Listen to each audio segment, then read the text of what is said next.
Assalamualaikum warahmatullahi wabarakatuh. Alhamdulillahirrabbilalamin. Wabihi nasta'inu ala umuri dunya waddin. Wassalatu wassalamu ala asrafil anbiya wal mursalin wa ala alihi wa sahbihi ajmain. Amma ba'du. Puji syukur terhadap kehadiran Allah Subhanahu wa taala, karena berkat rahmat dan hidayahnya kita dapat berkumpul dalam suasana penuh berkah di bulan Ramadan ini.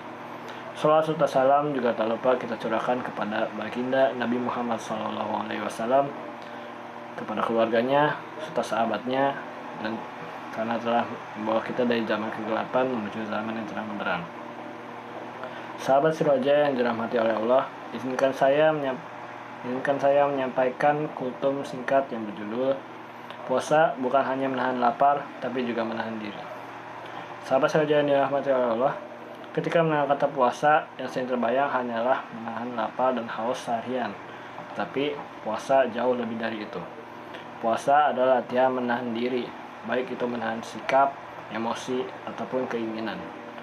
Allah berfirman dalam Al-Quran surat Al-Baqarah ayat 183 yang berbunyi, A'udzubillahi minasyaitonirrajim.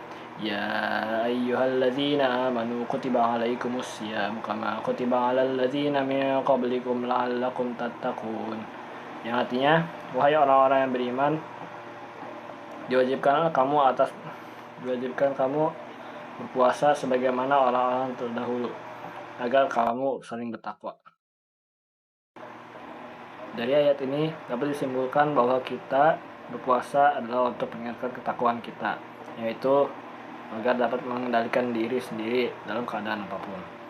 Tetapi masih banyak dari kita yang berpuasa masih susah menahan diri, seperti masih marah, mengejek, ataupun memaki orang lain.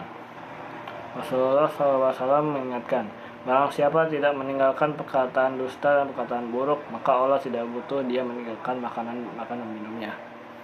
Maksudnya, orang yang berpuasa perilakunya juga berubah, bukan hanya perutnya yang kosong.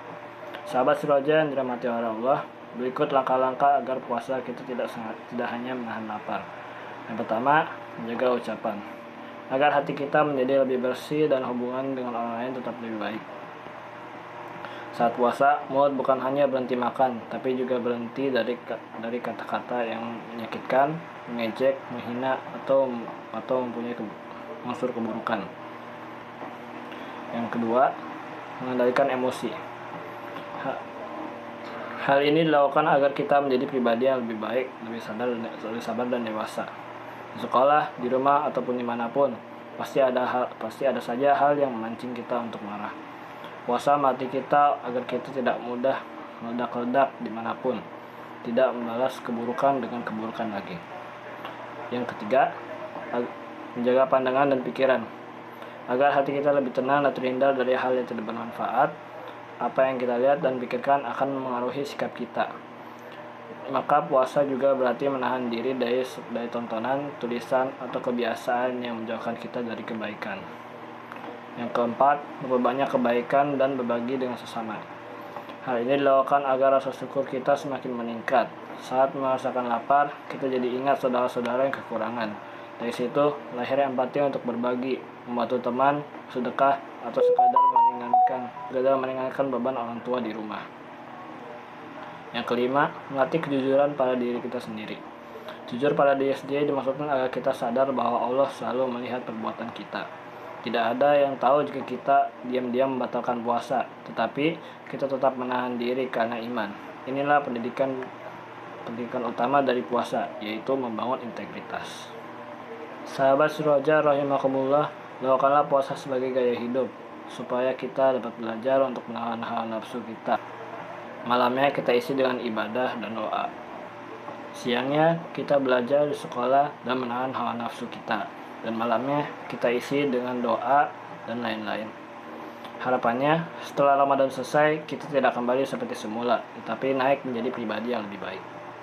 Jangan sampai setelah Ramadan selesai tidak ada perubahan sama sekali pada diri kita. Sayang sekali jika yang kita dapat hanyalah lapar dan haus.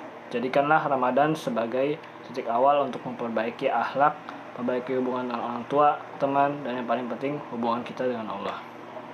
Sahabat Siraja yang dimuliakan Allah, semoga Allah menerima puasa kita mengampuni kesalahan kita, dan menjadikan kita termasuk orang-orang yang bertakwa.